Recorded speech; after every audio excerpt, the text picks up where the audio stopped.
Vamos nuevamente a invocar el nombre de Dios para pedir su ayuda, su asistencia, para que Él disponga nuestra mente y corazón para recibir nuevamente la exhortación de su santa palabra.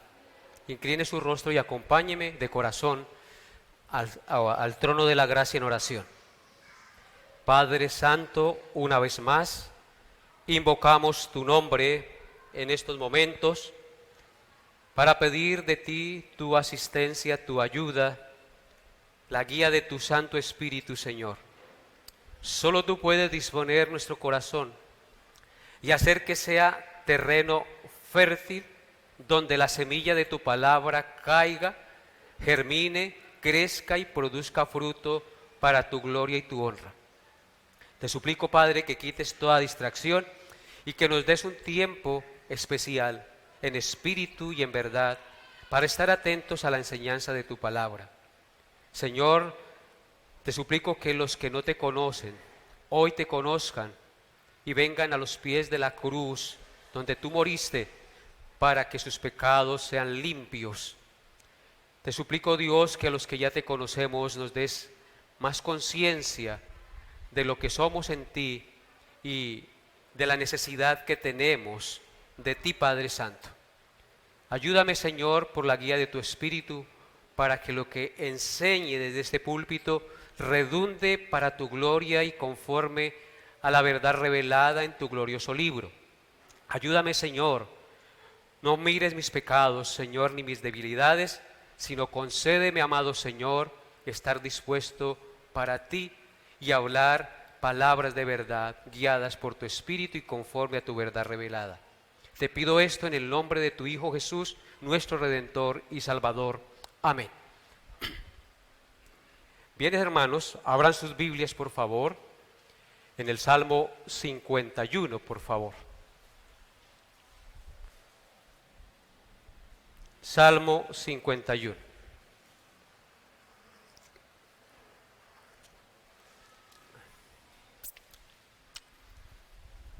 Y ténganlo abierto ahí, su libro, ese libro el bendito y sagrado que nos ha sido otorgado por Dios. El tesoro más precioso que tenemos los cristianos es la Biblia. Amen la Biblia, hermanos, entendiendo que es la voluntad de Dios revelada para nosotros. Palabras de vida eterna están allí. Hermanos, todos los cristianos verdaderos, es decir, los que por la gracia de Dios únicamente confían en Cristo como su Señor y Salvador, los que por la gracia de Dios confían en lo que Él hizo en la cruz para el perdón de sus pecados y la vida eterna, tienen en su interior la presencia del Espíritu Santo, que se traduce como el poder otorgado o dado por Dios para vivir de una manera santa y agradable al Señor. Esto nos indica que el pecado no tiene poder de esclavizar al cristiano y que el propósito de Dios para sus hijos es que vivamos libres y no esclavizados de los deseos pecaminosos carnales que batallan contra nuestra alma, tal como lo dice el apóstol Pedro en su primera carta, capítulo 2, verso 11. Dice el apóstol: amados, yo ruego como a peregrinos y extranjeros que os abstengáis de los deseos carnales que batallan contra el alma. Mis amados hermanos, hay cosas que no podemos evitar en la vida, tales cosas como el calor, tales cosas como el frío, la lluvia, las malas circunstancias que tenemos que enfrentar, que a veces llegan y nosotros no podemos evitarlas. No podemos evitar el hambre, el cansancio físico. No podemos evitar el envejecimiento por más cirugías estéticas que se haga. Usted va para viejo y a viejo llegará. No podemos evitar esas cosas. No podemos evitar la enfermedad, no podemos evitar la muerte. Son cosas que por más que luchemos para evitarlas, no podemos hacerlo. Pero también es cierto que hay cosas que como cristianos y con la ayuda del Espíritu Santo que mora en nosotros, sí podemos evitarlas o podemos desecharlas de nuestra vida. Y me refiero a nuestras acciones pecaminosas, las malas palabras, las mentiras, el robo, el odio, la pereza, el orgullo, la altivez, la ira, el resentimiento, el adulterio, la fornicación, la pornografía, la lujuria, la borrachera, etcétera, etcétera. Todas estas cosas las podemos evitar con la ayuda y el poder del Santo Espíritu de Dios. No podemos evitar que seamos tentados. Todos los días tendremos tentaciones, pero sí podemos evitar caer en la tentación. Y fue por eso que el Señor Jesucristo, cuando enseñó el Padre Nuestro, la oración modelo a sus discípulos, uno de sus apartes dice: no nos dejes caer en tentación, Padre Santo, líbranos del mal. Así que sí podemos evitar caer en tentación. No podemos evitar que las moscas vuelen alrededor de nuestra cabeza, pero sí podemos evitar que se posen y hagan nido y pongan huevos y nos aguzanen la cabeza, ¿sí o no? Eso sí lo podemos evitar. Y si llegásemos a caer en pecado, porque por nuestra debilidad humana llegamos a caer en pecado, podemos evitar ser esclavizados del pecado, porque el pecado ya no tiene poder sobre nosotros, ya no se puede enseñorear de los cristianos, porque Cristo es el Señor de nuestra vida y no el diablo. Y el que gobierna nuestro ser es el Espíritu Santo y no el diablo. Así que, hermanos, esta es una buena noticia. Si tú y yo llegamos a caer en pecado, podemos evitar ser esclavizados del pecado, salir de ese pecado en el que estamos y apartarnos de él y vivir para la gloria del Señor, porque ya no somos esclavos del pecado, sino que somos esclavos y siervos de Jesucristo. Por eso en Romanos 14, versículo 9, el apóstol Pablo dijo: porque Cristo para esto murió y resucitó y volvió a vivir, para ser Señor así de los muertos como de los que viven. ¿Quién es el Señor de nuestra vida? Cristo. ¿Y cómo logró ser Señor de nuestra vida?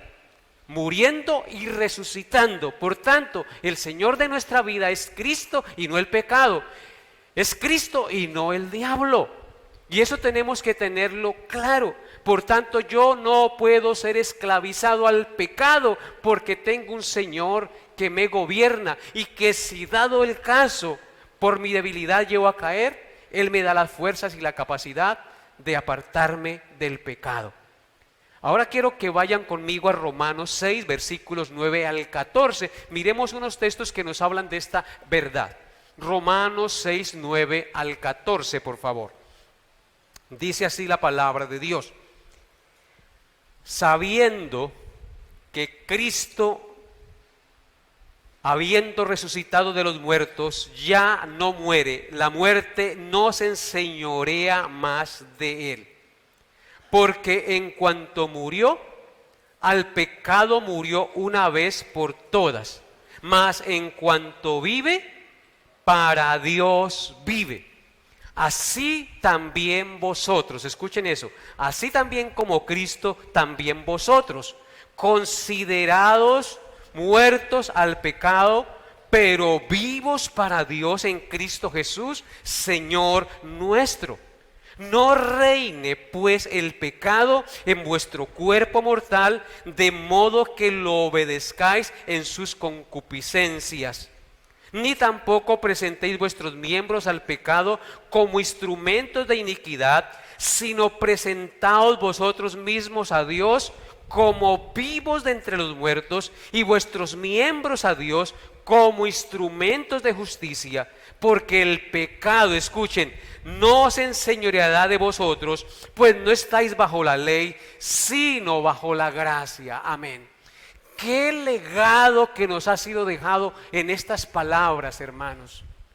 Qué aliento, qué esperanza, qué arma tan poderosa tenemos los cristianos, los hijos de Dios. Pablo inicia en el verso 9 diciendo, sabiendo que Cristo, tú y yo sabemos que Cristo, habiendo resucitado de los muertos, ¿qué pasó cuando Cristo murió y fue sepultado? Resucitó. La muerte no lo pudo retener, la tumba no lo pudo retener. Habiendo resucitado de los muertos, ya no muere. ¿Saben por qué murió Cristo? No porque Él tuviera pecado, Él murió por tu pecado. La muerte tuvo poder sobre Él porque cargó nuestros pecados.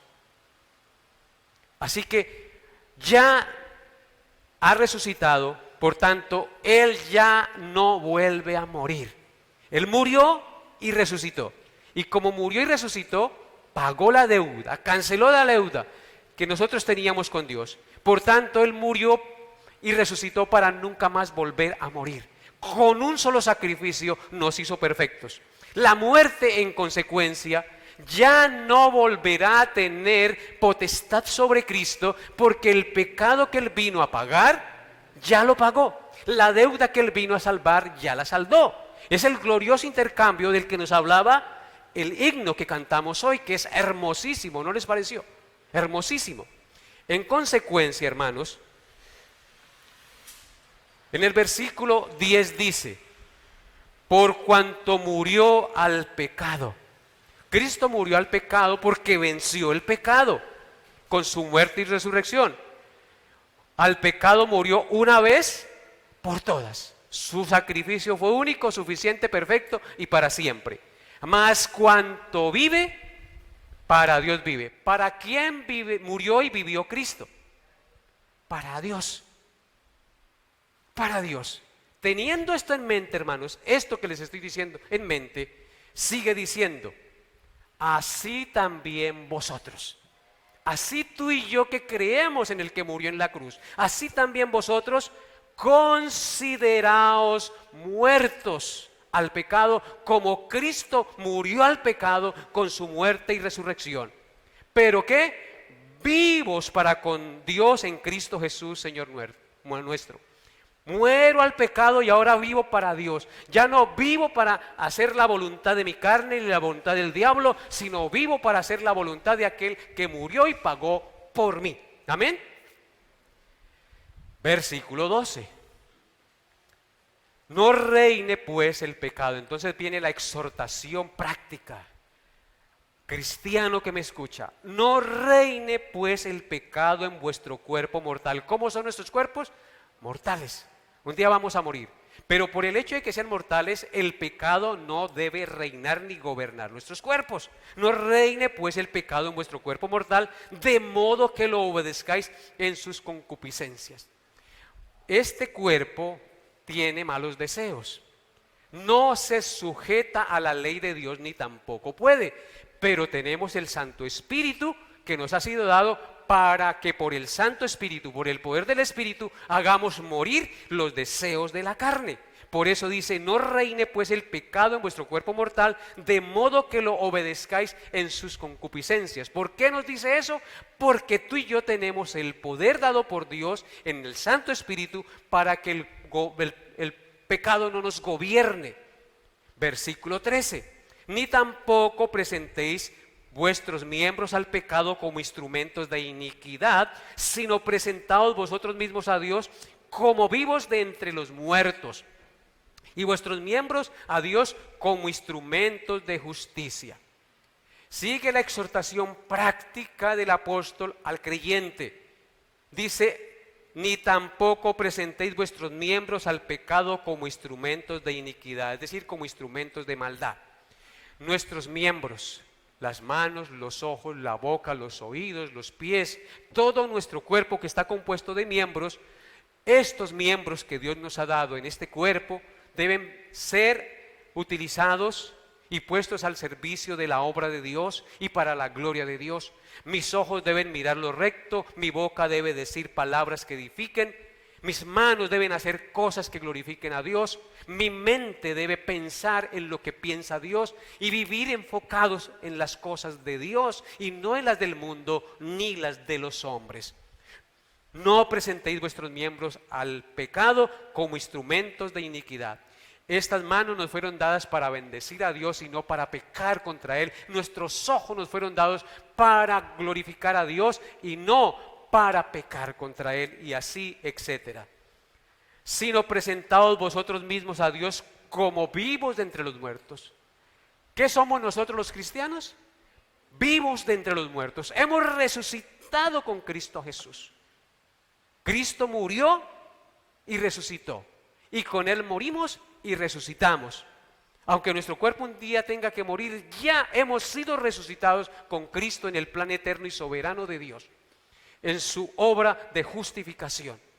Vivos de entre los muertos debemos nosotros presentarnos ante Dios, y vuestros miembros a Dios como instrumentos de justicia.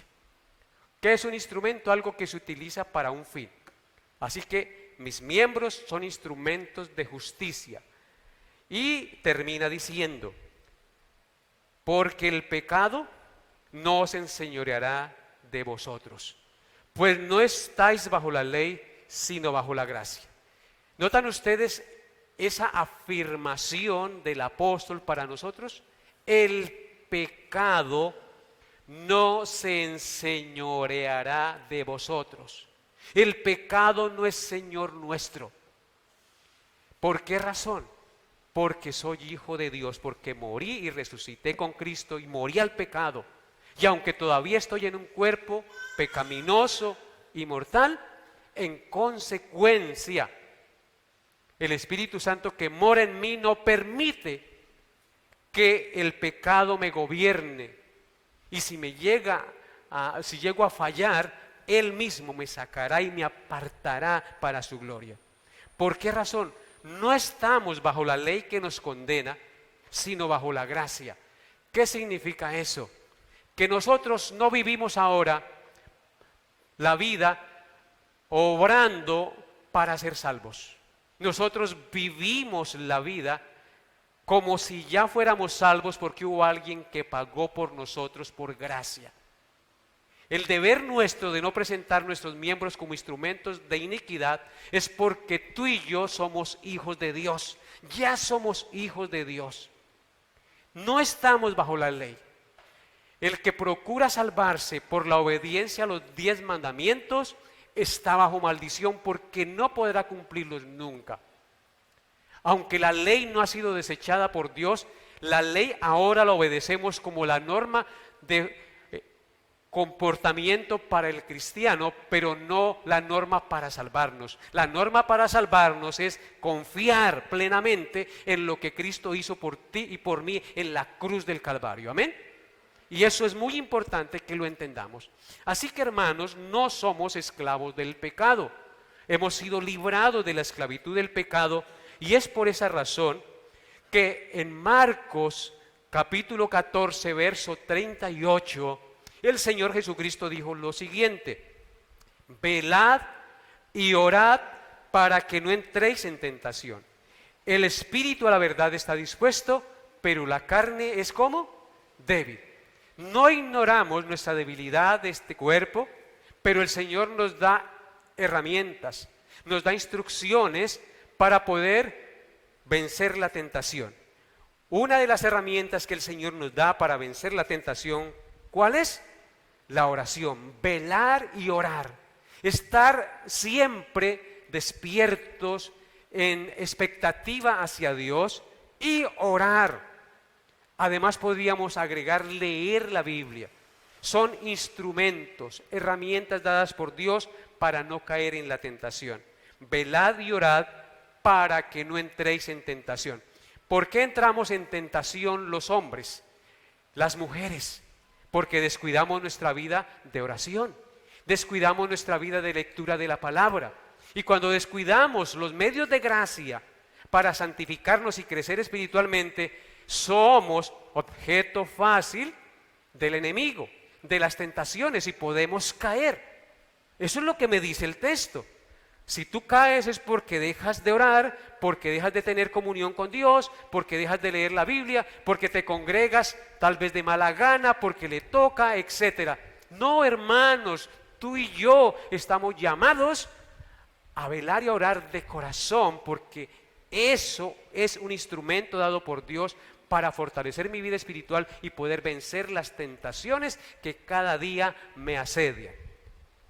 Bien, entonces, hermanos, ¿qué sucede? Como hemos visto que es posible que un cristiano peque, ¿qué sucede en el cristiano cuando cae en pecado? ¿Qué sucede en el cristiano cuando cae en pecado? Para empezar, tenemos que decir que el cristiano verdadero, cuando cae en pecado, no pierde la salvación. Es decir, no deja de ser hijo de Dios por haber cometido un pecado. La caída de un hijo de Dios en pecado no anula la obra santificadora y redentora de Jesucristo en la cruz. Por eso el apóstol Pablo escribió en Filipenses 1:6, estando persuadido de esto, el que comenzó en vosotros la buena obra, la perfeccionará hasta el día de Jesucristo. Nada podrá detener la obra santificadora y redentora de Cristo en favor de un pecador. Así que un pecado no hace que perdamos la salvación, no anula la obra redentora de Cristo a nuestro favor. Pero lo que sí sucede cuando el cristiano cae en pecado es que pierde la comunión con Dios. Eso sí sucede. Si usted peca contra Dios, si usted cae en pecado, pierde la comunión con Dios. ¿Qué quiere decir esto de perder la comunión con Dios? Quiere decir dos cosas. En primer lugar, quiere decir que nuestros pecados ponen una barrera de separación entre Dios y nosotros. Es como cuando yo estoy hablando con alguien y una puerta se cierra y quita la comunión. Quiere decir que Dios oculta el rostro de nosotros y no escucha nuestras oraciones. Vaya conmigo a Isaías capítulo 59, versículo 2. Isaías 59, versículo 2. ¿Qué dice la palabra de Dios? Pero vuestras iniquidades, Isaías 59, versículo 2. Pero vuestras iniquidades, o sea, vuestros pecados, han hecho ¿qué? División entre vosotros y vuestro Dios. ¿Qué hacen los pecados? División, separación. Perdemos la comunión con Dios. Y vuestros pecados han hecho ocultar de vosotros sus rostros para no oír. ¿Qué más hace el pecado en un cristiano? Hace que Dios no escuche nuestras oraciones. No quiere decir que Él sea sordo, es decir, no responde, porque no estamos en comunión con Él. Así que estas dos cosas quiere decir perder la comunión cuando pecamos. Que nuestros pecados ponen barrera de separación entre Dios y nosotros, y que Dios oculte el rostro de nosotros para no oírnos.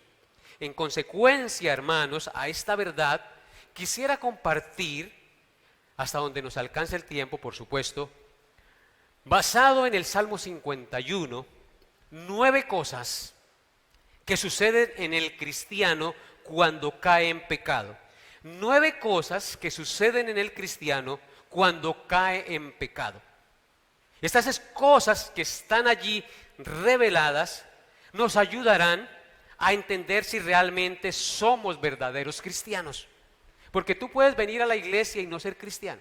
ser simpatizante, pero no ser un verdadero cristiano. Así que estas cosas que están reveladas allí nos ayudarán a entender si realmente somos verdaderos cristianos cuando estamos en pecado. Así que abran sus Biblias en el Salmo 51, ya las tienen abiertas, y leamos este Salmo. Versículos 1, leamos todo el Salmo para que nos quede todo al 19. Salmo 51, 1 al 19. Dice así la palabra de Dios. Voy a leer el título. Arrepentimiento y plegaria pidiendo purificación. Al músico principal, Salmo de David, cuando después de que se llegó a Betsabé, vino a él Natán, el profeta. Verso 1. Ten piedad de mí, oh Dios, conforme a tu misericordia, conforme a la multitud de tus piedades, borra mis rebeliones. Lávame más y más de mi maldad, y límpiame de mi pecado. Porque yo reconozco mis rebeliones, y mi pecado está siempre delante de mí. Contra ti solo he pecado, y he hecho lo malo delante de tus ojos, para que seas reconocido justo en tu palabra, y tenido por puro en tu juicio. He aquí en maldad he sido formado, y en pecado me concibió mi madre. He aquí tú amas la verdad en lo íntimo, y en lo secreto me has hecho comprender sabiduría. Purifícame con hisopo, y seré limpio. Lávame y seré más blanco que la nieve. Hazme oír gozo y alegría, y se recrearán los huesos que has abatido. Esconde tu rostro de mis pecados, y borra todas mis maldades. Crea en mí, oh Dios, un corazón limpio, y renueva un espíritu recto dentro de mí. No me eches de delante de ti, y no quites de mí tu Santo Espíritu. Vuélveme el gozo de tu salvación, y espíritu noble me sustente. Entonces enseñaré a los transgresores tus caminos, y los pecadores se volverán a ti. Líbrame de homicidios, oh Dios, Dios de mi salvación. Cantará mi lengua tu justicia. Señor, abre mis labios, y publicará mi boca tu alabanza, porque no quieres sacrificio que yo le daría, porque no quieres holocausto. Los sacrificios de Dios son el espíritu quebrantado, al corazón contrito y humillado no desprecias tú, oh Dios. Haz bien con tu benevolencia a Sión, edifica los muros de Jerusalén. Entonces te agradarán los sacrificios de justicia, el holocausto u ofrenda del todo quemada. Entonces ofrecerán becerros sobre el altar. Amén y amén. Ese es el glorioso Salmo 51. La predicación lleva por título El cristiano y el pecado. Ustedes ya lo habían conocido el título, el cristiano y el pecado. Nosotros sabemos que este Salmo 51 que acabamos de leer lo escribió el rey David, producto de su genuino arrepentimiento después de ser confrontado por el profeta Natán acerca de su pecado de adulterio con Betsabé y el asesinato contra Urías Eteo, esposo de Betsabé. Así que este salmo es el producto del genuino arrepentimiento del rey David después de estos graves pecados que él cometió. Una de las pruebas que la Biblia es inspirada por Dios y no por los hombres es que no oculta el pecado de sus protagonistas. Mientras que los escritos humanos religiosos tienden a exaltar al protagonista humano y a ocultar sus faltas, la Biblia no oculta el pecado de sus protagonistas humanos. La Biblia registra sin dilaciones que Noé pecó, que Abraham pecó, que Isaac pecó, que Jacob pecó, que Moisés pecó, que Josué pecó, que Samuel pecó, que Salomón pecó, que Pedro pecó, que Juan pecó, que Pablo pecó, etcétera, etcétera. Siempre la Biblia revela las faltas de sus siervos. Porque el objetivo no es exaltar al hombre, sino exaltar la santidad y la pureza de Dios y de nuestro Señor Jesucristo. David fue un gran hombre de Dios, pero lamentablemente cayó en estos graves pecados como puede llegar a caer cualquier siervo de Dios en determinado momento de su vida. Por eso la Escritura nos dice que el que piense estar firme, mire que no caiga. Nosotros debemos estar siempre en guardia y velando, orando, para no caer en tentación y ofender el santo nombre de Dios con actos vergonzosos y pecaminosos que traerán desgracia y desconsuelo y vergüenza a nuestra vida y deshonra al nombre de Dios. Entonces, basados en el Salmo 51, veamos lo que sucede cuando un cristiano o un hijo de Dios cae en pecado. En primer lugar, cuando un cristiano cae en pecado o un hijo de Dios cae en pecado, el Espíritu Santo hace que la persona se sienta sucia, impura e indigna, deseando intensamente, oíganlo bien, deseando intensamente ser purificada y lavada de su maldad por la misericordia de Dios, porque solo Él puede limpiarnos y lavarnos de nuestra maldad. Así que si tú has pecado y no sientes ese deseo ardiente de ser limpio y purificado de su pecado, tiene que poner cuidado a eso, porque muy posiblemente no seas hijo de Dios. Noten lo que dice Salmo 51, versículos 1 y 2. Dice: ten piedad de mí, oh Dios, dice David después de haber reconocido su pecado. Ten piedad de mí, oh Dios, conforme a tu misericordia, conforme a la multitud de tus piedades, borra mis rebeliones, lávame más y más de mi maldad y límpiame de mi pecado. Notan el deseo de David después de que reconoce su pecado y se ve la inmundicia de su pecado. Dice: conforme a la multitud de tus piedades, borra mis rebeliones, le dice a Dios. Lávame más y más, no dice lávame más, sino dice más y más de mi maldad y límpiame de mi pecado. Si usted va al versículo 7 del mismo Salmo, escuchen lo que volvió a decir: purifícame con hisopo y seré limpio, lávame y seré más blanco que la nieve. Reconoce nuevamente que solo Dios puede lavarle, puede limpiarle, puede purificarle. Reconoce que el pecado lo ensució, lo llenó de inmundicia y ahora él desea ser limpio. Purifícame con hisopo. El hisopo era una hierba que utilizaban para la purificación de las ofrendas en el Antiguo Testamento. Con eso se untó las puertas de sangre en los dinteles de las casas de los israelitas antes de salir de la esclavitud de Egipto, la noche en que el ángel exterminador pasó por sus casas trayendo muerte a los primogénitos de los egipcios. Así que él desea intensamente ser limpiado, purificado. La palabra lavar allí en el texto que hemos visto implica algo más que enjuagar con agua. Implica golpear y exprimir para sacar la mugre de la ropa.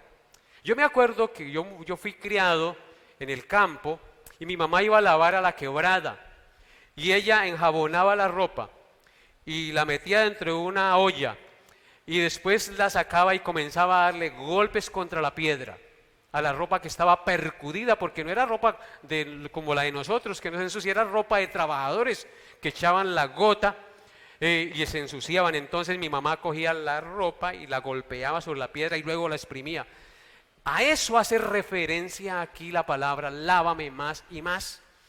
David requería de Dios ser golpeado para que la mugre le saliera y ser exprimido para que la mugre de su pecado lo abandonara y quedara limpio de su maldad. A eso hace referencia. Al observar el pasaje podemos ver que David llamó a sus pecados rebeliones. Rebelión es rebelarse contra la autoridad y la ley. Eso implica rebelión, rebelarse contra la autoridad establecida y la ley. Es sobrepasar los límites establecidos por Dios. Eso implica rebelión, sobrepasar los límites establecidos por Dios. ¿Cuántos han pasado los límites establecidos por Dios?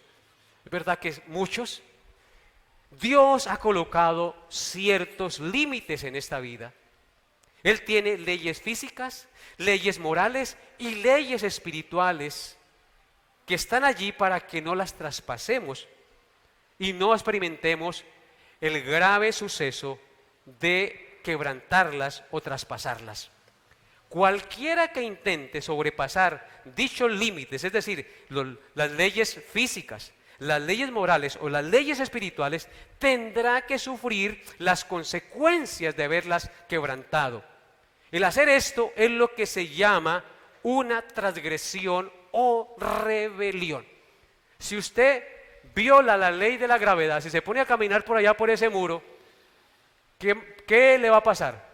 Va a violar la ley de la gravedad y va a caer al piso y se va a quebrar los huesos y muy seguramente puede matarse.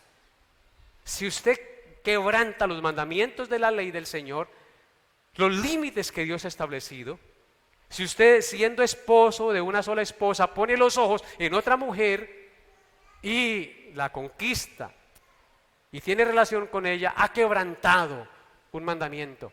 Y eso le traerá graves consecuencias a usted, a su esposa, a sus hijos, a su familia, a la iglesia, a todos los que le rodean. No podemos quebrantar las leyes del Señor, los mandamientos del Señor, porque siempre que lo hacemos, acarreamos consecuencias, hermanos.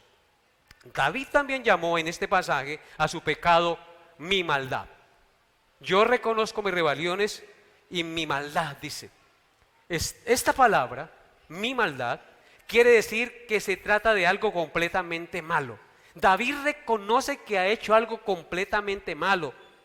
Ha hecho algo que de ninguna manera puede ser consentido ni ser tolerado.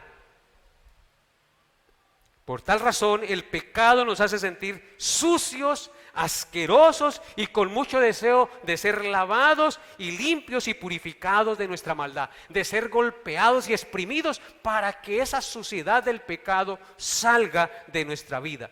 Por eso Él dice, lávame más y más de mi maldad y límpiame de mi pecado. Vamos a Efesios capítulo 1, versículos 3 al 4. Efesios 1, 3 al 4. Dice la palabra de Dios. En Efesios 1, 3 al 4. Bendito sea el Dios y Padre de nuestro Señor Jesucristo, que nos bendijo con toda bendición espiritual en los lugares celestiales en Cristo, según nos escogió en Él antes de la fundación del mundo. ¿Para qué? Para que fuésemos santos y sin mancha delante de Él. Gloria a Dios por este glorioso texto.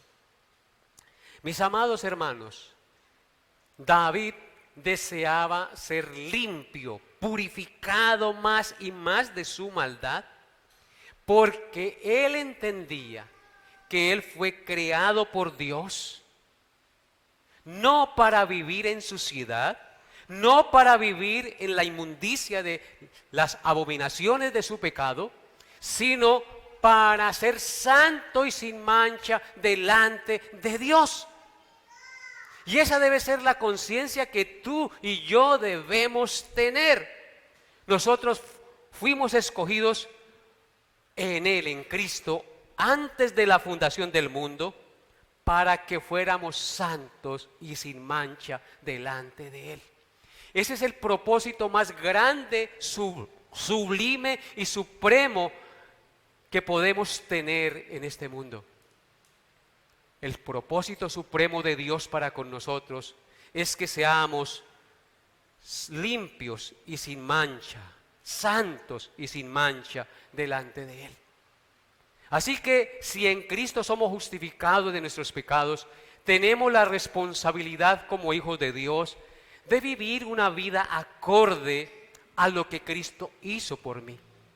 Si yo estoy convencido que Cristo pagó por mis pecados, murió y resucitó para darme vida espiritual, en consecuencia yo debo vivir una vida de rectitud, una vida que agrade a Dios, una vida en santidad, una vida en la cual yo me esfuerzo por apartarme de aquellas cosas que deshonran su santo y glorioso nombre, hermanos.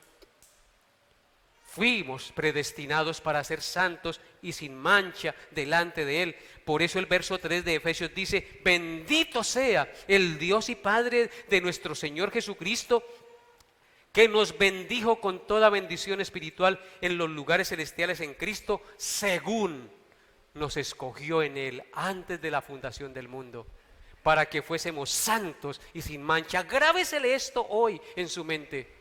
Tú y yo fuimos escogidos para ser santos y sin mancha en Jesucristo. ¿No les da alegría eso? Imagínense el propósito supremo y soberano y sublime que Dios tiene para con nosotros. Y en eso está trabajando Dios en cada uno de nosotros. Dios trabaja todos los días en nuestro carácter, en nuestra conciencia que aún está viciada por el pecado. Él está trabajando, perfeccionando su santidad, perfeccionando nuestra vida mientras estemos en este mundo. El que comenzó en nosotros la buena obra, la perfeccionará. Todos los días está trabajando en eso. Ahora miren lo que dice Colosenses 1, 21 y 22. Colosenses 1, 21 y 22. Dice la palabra de Dios: y a vosotros también, que erais en otro tiempo extraños y enemigos en vuestra mente, haciendo obras malas, ahora os ha reconciliado en su cuerpo de carne por medio de la muerte, para presentaros santos y sin mancha e irreprensibles delante de Él. Amén. Qué gloriosas palabras nuevamente. Y quiero que las mire y que las meditemos por un momento. Dice Pablo: y a vosotros también, hablando a los colosenses y por ende también a nosotros, y a vosotros también, que erais en otro tiempo, tiempo pasado, erais en otro tiempo extraños y enemigos en vuestra mente. ¿Qué éramos nosotros? Extraños y enemigos en la mente de Dios. Éramos enemigos de Dios en nuestros pensamientos, porque de lo que nosotros pensemos, eso hablamos y así actuamos y así procedemos. Actuábamos en contrariedad a Dios, íbamos en contravía a sus mandamientos, éramos enemigos en nuestra mente, no nos conformábamos a sus mandamientos ni a sus propósitos. Éramos enemigos, haciendo obras malas. ¿Sí nota? Mente, obras. Enemigos en la mente, haciendo obras malas. Lo que pensamos, eso hacemos. Hacíamos obras malas. Ahora os ha reconciliado. ¿Qué ha hecho Dios con los que éramos enemigos de Dios en nuestra mente?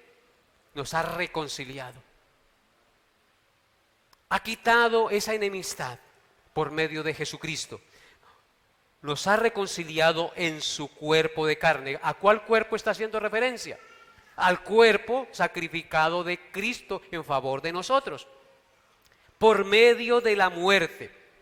Él murió para que nosotros pudiésemos ser amigos de Dios, reconciliados con Dios. ¿Y para qué más? Para presentarnos santos y sin mancha e irreprensibles delante de Él. quiero aclarar una cosa. Mi santidad, mi irreprensibilidad delante de Dios no depende de mi comportamiento. Depende de la obra que Cristo hizo en la cruz por mí. Pero el hecho de yo creer eso en favor mío y en favor suyo, de que mi irreprensibilidad no depende de mí, sino de la obra perfecta de Cristo en la cruz, no anula mi responsabilidad. De que ahora yo, sabiendo que aquel que me presenta justo y limpio y sin mancha delante de Dios, ahora yo, en agradecimiento, en amor, en conciencia, debo vivir acorde a eso que creo y acorde a eso que Cristo hizo por mí. Amén. Para que yo no me desvíe creyendo que es por mi buen comportamiento que yo soy aceptado delante de la presencia de Dios. No es mi buen comportamiento lo que me hace aceptable, es la obra perfecta que Cristo realizó por mí. Esa obra perfecta que Cristo realizó por mí, al creerla, al aceptarla y ser parte de mi vida, eso me lleva a vivir una vida apartada en concordia con lo que Cristo hizo por mí y con lo que Cristo es en favor mío. Él es perfecto, Él vivió sin pecado, y por eso yo debo procurar apartarme del pecado cada día. Amén. ¿Me estoy haciendo entender? No escuché. Eso, hermanos, estamos aquí compartiendo los unos para con los otros. En segundo lugar, cuando un cristiano cae en pecado, el pecado se convierte en una sombra que lo atormenta y lo persigue a donde quiera vaya. Vuelvo y repito, cuando un cristiano cae en pecado, el pecado se convierte en una sombra que lo atormenta y lo persigue a donde quiera vaya. Noten lo que dice el versículo 3 del Salmo 51. Espero que no hayan perdido ese salmo, porque es el salmo base, el texto base de estudio. ¿Qué dice el Salmo 51, verso 3? Dice: porque yo reconozco mis rebeliones y mi pecado está siempre delante de mí. Hermanos, ¿qué percibía David por su pecado? Que su pecado estaba siempre, ¿qué? Delante de él, que lo perseguía, que no lo podía dejar en paz. El pecado está siempre de mí. Nosotros sabemos que la sombra de nuestro cuerpo es algo que no podemos dejar. Donde quiera va usted, ahí va su sombra, proyectada por la luz del sol. Por donde quiera vamos, la sombra va. Así sucede con el pecado en la conciencia del cristiano. Si usted no confiesa su pecado, si usted sigue ahí en su pecado, ese pecado lo atormentará. Usted no lo podrá ocultar por mucho tiempo. El pecado lo perseguirá, lo atormentará donde quiera va. Noten las palabras nuevamente. Porque yo reconozco mis rebeliones y mi pecado está siempre, ¿escucharon eso? Siempre delante de Él. Ahí está, refregándoselo, sacándoselo a la cara. ¿Por qué razón? Porque el cristiano tiene el Santo Espíritu y el Santo Espíritu no lo va a dejar en paz a usted. Siempre se lo va a recordar. Le redarguye su conciencia, le hace ver que eso que está haciendo es incorrecto. Es un aguijón allí que no lo deja en paz, es una sombra que no se puede apartar de usted. Hasta tanto usted no lo confiese y se aparte, hasta tanto usted no le pida al Señor que lo perdone y lo limpie de su maldad, como hizo David. Noten lo que dice el Salmo 40, versículo 2. Salmo 40, versículo 12. Salmo 40, versículo 12 dice: porque me han rodeado males sin número. Está hablando David también. Me han alcanzado mis maldades y no puedo levantar la vista. Se han aumentado más que los cabellos de mi cabeza y mi corazón me falta. Terrible lo que está diciendo aquí el salmista. Dice, porque me han rodeado males sin número. Cosas que le han venido a su vida. Dice, me han alcanzado mis maldades. Sabed que vuestro pecado os alcanzará. Usted a veces hace algo y usted lo tiene ahí guardadito y tarde o temprano el Señor se lo saca, se lo muestra. Y si se lo muestra es porque Dios lo ama y no quiere que se hunda en ese pecado y que haga mal a los que le rodean. Me ha rodeado males sin número. Me han alcanzado mis maldades, dice él, y no puedo levantar la vista. ¿Qué hace el pecado? Que nos avergoncemos, que no podamos mirar los ojos a los demás. Así paga el diablo al que se deja seducir por él. No podía levantar la vista, se sentía avergonzado, se sentía sucio. Versículo sigue diciendo, se han aumentado más que los cabellos de mi cabeza y mi corazón me falta. El pecado como que no confesado cada día pesa más y pesa más y pesa más y pesa más. Es algo que no lo deja estar en paz. Es como una sombra ahí, es como un aguijón que no lo deja estar tranquilo. Ahora vaya conmigo a Isaías capítulo 59, versículo 12 y veamos la condición del pueblo de Israel. Salmo 59, versículo 12. Isaías 59, versículo 12. Lo hice intencionalmente, a ver si estaban despiertos. ¿Qué dice Isaías 59, 12? Porque nuestras rebeliones se han multiplicado delante de ti, y nuestros pecados han atestiguado contra nosotros. Porque con nosotros están nuestras iniquidades y conocemos nuestros pecados. Esas palabras son muy significativas. El pueblo de Israel fue un pueblo terco y pecador que, conociendo a Dios, pecó contra él a sabiendas de que era incorrecto hacerlo. Dice aquí el profeta, hablando de Israel, porque nuestras rebeliones, vuelve a hablar de rebeliones. ¿Recuerdan lo que es rebelión, no? Rebelarse contra la autoridad establecida y contra las leyes establecidas por Dios. Rebeliones. Nuestras rebeliones se han multiplicado. Un pecado nos lleva a otro pecado. Y así sucesivamente se multiplica como se expande un cáncer maligno en el cuerpo. Se han multiplicado delante de ti. Delante de ti, le dice el profeta a Israel. Delante de ti están tus pecados.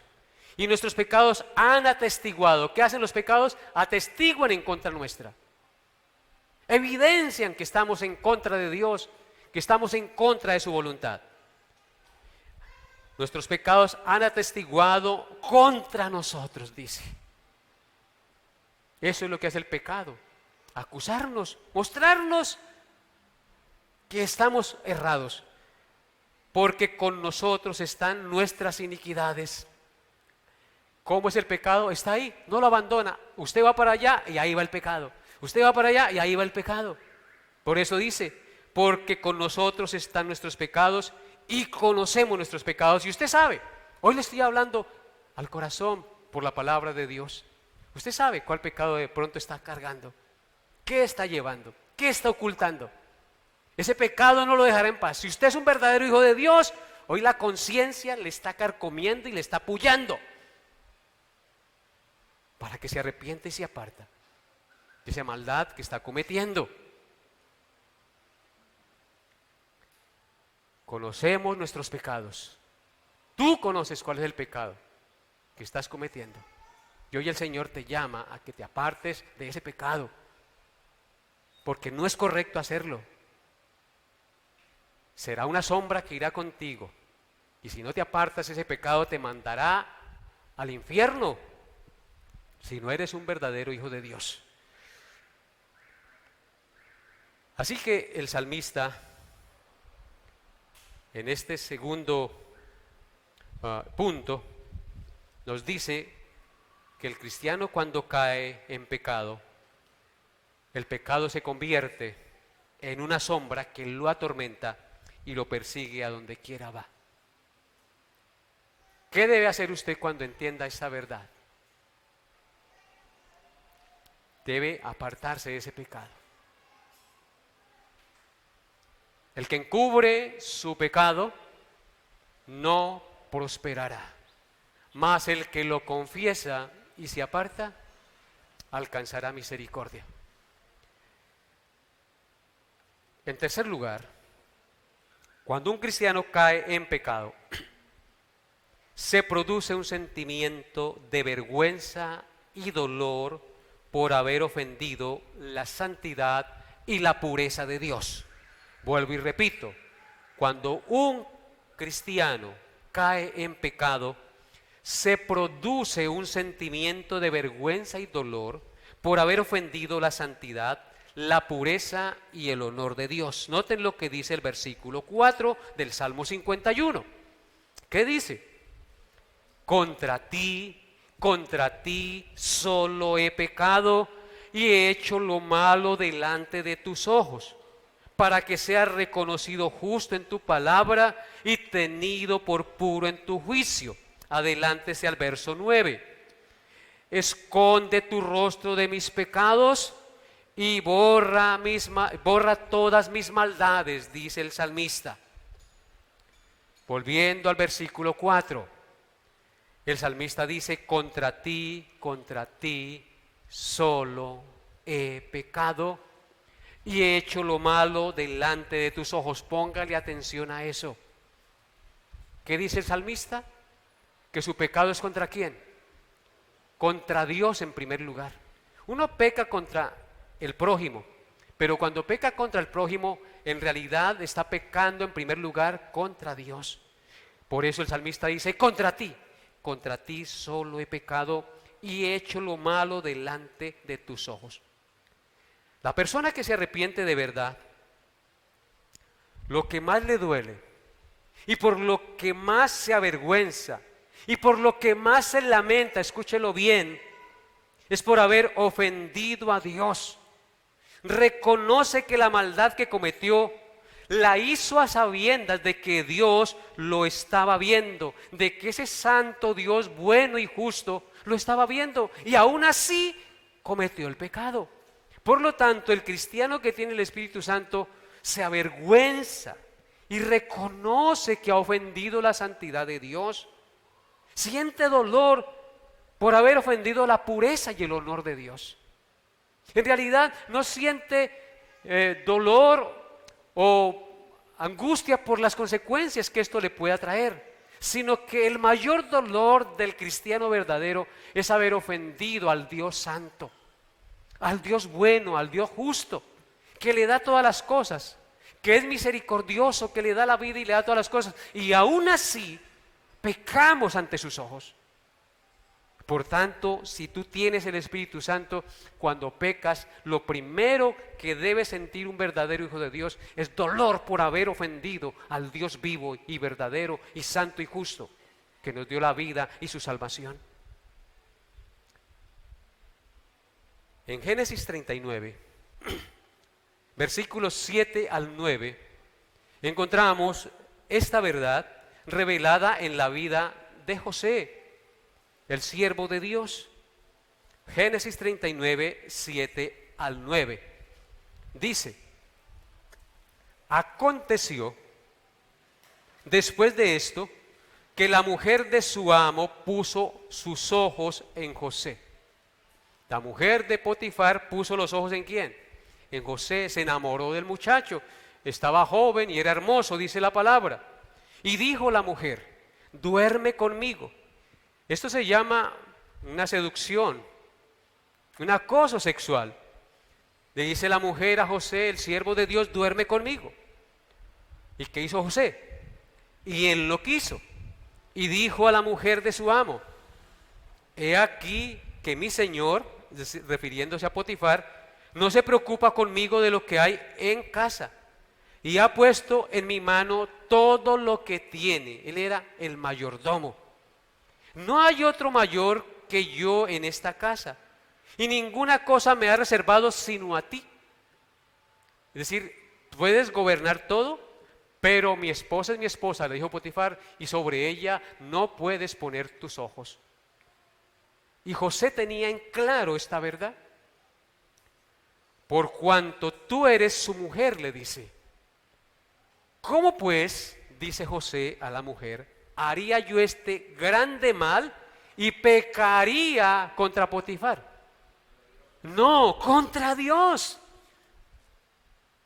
José, el siervo de Dios, y tú que eres siervo de Dios, el pecado que cometes o estás a punto de cometer debe hacerle pensar que si lo cometes, lo haces es contra quién, contra Dios. Y eso debe poner un freno de mano y de aire a nuestra concupiscencia. Si nuestra mayor preocupación es el honor de Dios, la santidad de Dios, en no el ofender a Dios, téngalo por seguro que usted refrenará sus pies de pecar. Dice José, ¿cómo haría yo este grande mal y pecaría contra Dios? Ese es el sentir de los hijos de Dios.